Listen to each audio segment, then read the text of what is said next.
Media sosial belum lama ini kembali digemparkan dengan kabar mengejutkan tentang aksi seorang pria yang nekat melakukan perbuatan tak terpuji lantaran cintanya kandas di tengah jalan.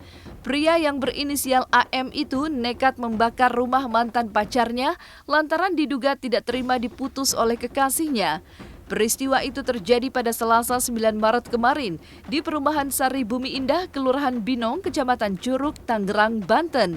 Aksi pria tersebut sempat terekam kamera CCTV yang mana memperlihatkan pelaku sempat berdiri di depan rumah korban dan melemparkan sebuah benda ke rumah tersebut dan langsung diiringi nyala api yang cukup besar.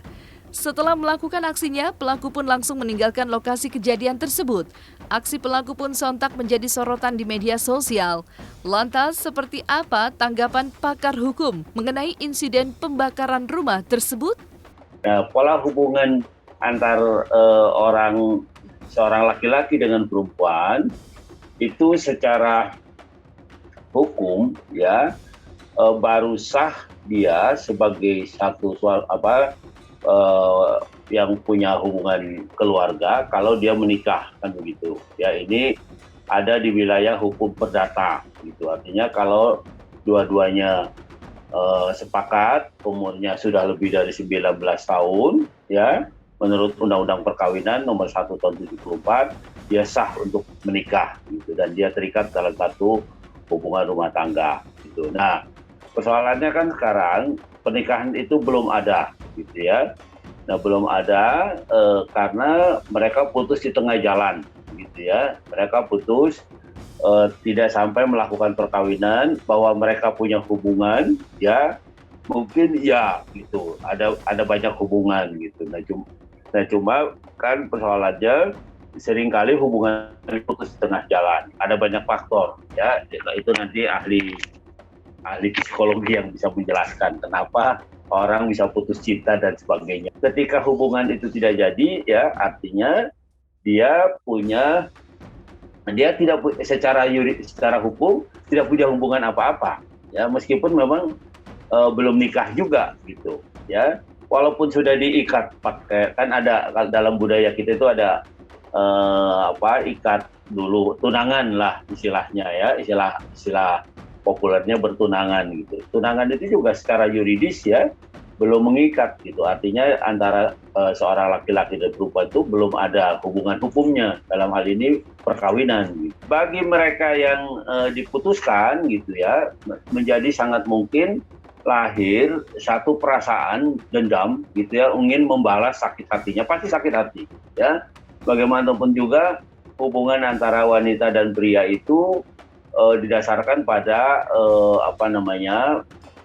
perasaan gitu ya, yang mereka saling mencintai, dan ketika diputus gitu ya, maka itulah yang dalam istilah hukum pidana itu tadi yang saya sebut adalah mens rea gitu ya, motif gitu ya, motif yang melahirkan kalau di dalam hukum pidana itu kesalahan itu kemudian melahirkan satu perbuatan yang disengaja atau karena kelalaian. Nah, itu yang disebut di dalam hukum pidana itu ada istilah kesengajaan atau kelalaian gitu ya. Nah, kalau kemudian motifnya itu orang karena balas sakit hati, nah itu yang sering terjadi tindak pidana, apakah itu penganiayaan terhadap orang atau bahkan pembunuhan atau perusakan barang gitu ya, perusakan barang. Nah, perusakan barang itu bisa macam-macam ya, merusak barangnya dengan cara fisik dan sebagainya gitu, atau dengan cara-cara yang lain gitu. Bagi mereka yang diputuskan gitu ya, menjadi sangat mungkin lahir satu perasaan dendam gitu ya, ingin membalas sakit hatinya, pasti sakit hati ya. Bagaimanapun juga hubungan antara wanita dan pria itu didasarkan pada perasaan gitu ya, yang mereka saling mencintai, dan ketika diputus gitu ya, maka itulah yang dalam istilah hukum pidana itu tadi yang saya sebut adalah mens rea gitu ya, motif gitu ya, motif yang melahirkan kalau di dalam hukum pidana itu kesalahan kesalahan itu kemudian melahirkan satu perbuatan yang disengaja atau karena kelalaian. Nah, itu yang disebut di dalam hukum pidana itu ada istilah kesengajaan atau kelalaian, gitu ya. Nah, kalau kemudian motifnya itu orang karena sakit hati, nah itu yang sering terjadi tindak pidana, apakah itu penganiayaan terhadap orang atau bahkan pembunuhan atau perusakan barang, gitu ya, perusakan barang. Nah, perusakan barang itu bisa macam-macam, ya, merusak barangnya dengan cara fisik dan sebagainya, gitu, atau dengan cara-cara yang lain. Gitu. Itu jelas merupakan perbuatan pidana, ya, secara hukum itu dilarang, gitu ya, sesuai hukum dilarang. Dan kalau motifnya itu balas dendam, itu pasti ada unsur kesengajaannya. Artinya paling tidak memang dia menghendaki, gitu, menghendaki barang itu rusak, gitu, ya. Karena dendam itu tadi, ya, karena motifnya dendam itu tadi, karena kesalahannya itu tadi, ya, sehingga tidak bisa disebut sebagai kelalaian, gitu. Pasti itu ada kesengajaan. Bahkan akan lebih berat kalau itu ada ada tanda-tanda direncanakan, gitu.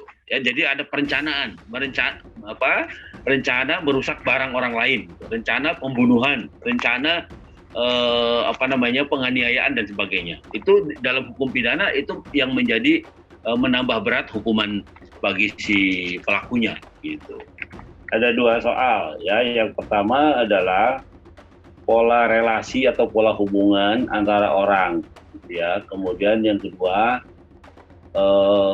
pola hubungannya dengan terjadinya pembakaran, gitu ya. Jadi orang dengan barang, kan begitu.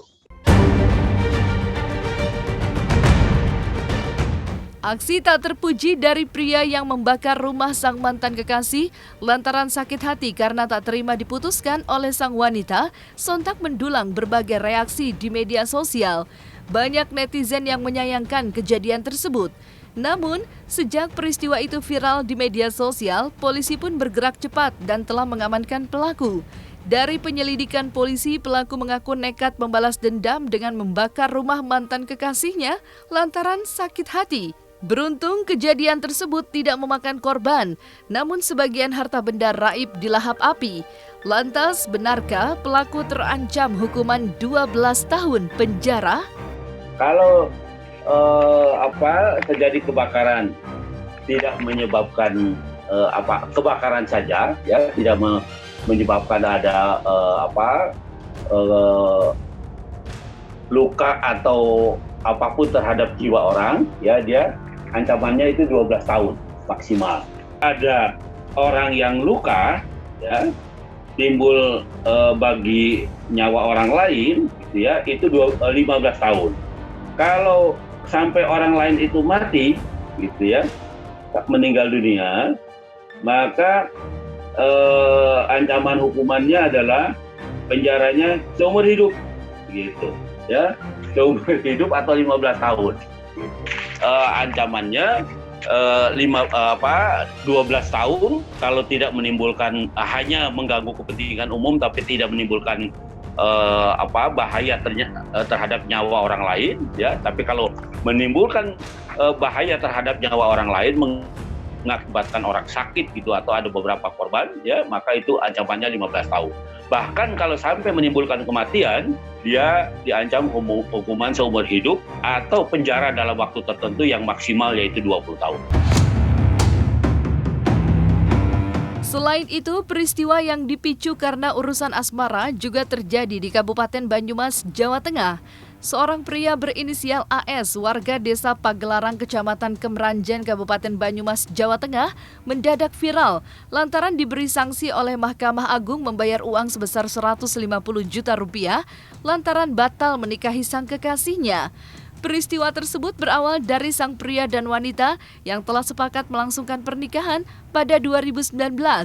Namun secara sepihak, pria itu tiba-tiba membatalkan pernikahan tanpa alasan yang pasti. Lantas, seperti apa tanggapan pakar hukum mengenai hal itu? Wajar kalau menurut saya, karena sang laki-laki sudah melakukan satu perbuatan, dalam hal ini tidak jadi menikah gitu ya, tidak jadi menikah, dan itu menimbulkan kerugian. Selain kerugian material ya, kerugian umpamanya persiapan perkawinan ya, ongkos-ongkos yang sudah dikeluarkan dan sebagainya, juga menimbulkan kerugian imaterial. Nah, imaterial itu malu, sakit hati, ya. Nah, itu imaterial gitu. Nah, itu yang dituntut, bahkan tuntutannya kalau nggak salah sampai 1 miliar, ya, sampai 1 miliar. Di Mahkamah Agung cuma dikabulkan 150 juta. Nah, itu yang terjadi. Nah, kenapa? Ya karena itu tadi, memang melakukan suatu perbuatan yang merugikan orang lain itu bisa dua aspek, itu ada kerugian material dan kerugian imaterial. Yang orang tidak hitung itu kadang-kadang kerugian imaterialnya. Memang itu tidak sulit menghitungnya gitu. Sakit hati siapa yang bisa naksir? Sakit hati itu sampai 150 juta, ya kan? Rasa malu itu berapa gitu. Kalau yang dibegitukan pedagang itu bisa dihitung. Pedagang itu omsetnya sebulan berapa? Itu bisa pendapatannya sebulan berapa? Karena rasa malunya atau karena perbuatan orang itu kemudian mencemarkan nama baiknya, dia bisa umpamanya turun pendapatannya. Biasanya 150 juta per bulan cuma 50 juta. Berarti ada pendapatan yang hilang. Nah, itu ukuran-ukurannya seperti itu. Nah, itu namanya kerugian imaterial. Kerugian yang nggak bisa diukur pakai kuantifikasi, pakai jumlah, pakai nilai gitu. Jodoh, rezeki, mati itu urusan Tuhan, kan gitu ya kan? Itu takdirnya Tuhan, benar gitu. Tetapi semuanya itu bisa bisa diatur, bisa direncanakan menurut kemauannya manusia gitu. Artinya meskipun kemudian harus berpisah, mestinya berpisahnya secara baik-baik gitu. Artinya memutuskannya apa kerugiannya kalau perlu dibicarakan gitu. Nah, ya kalau perlu umpamanya dua-duanya tidak melakukan pernikahan sampai 1 tahun umpamanya. Ada kesepakatan seperti itu gitu, bahwa mereka berpisah bukan karena orang ketiga sehingga tidak menyakiti. Nah, seperti itu. Jadi memang harus ada cara-cara atau solusi yang tidak menimbulkan kemudian orang merasa dirugikan gitu ya.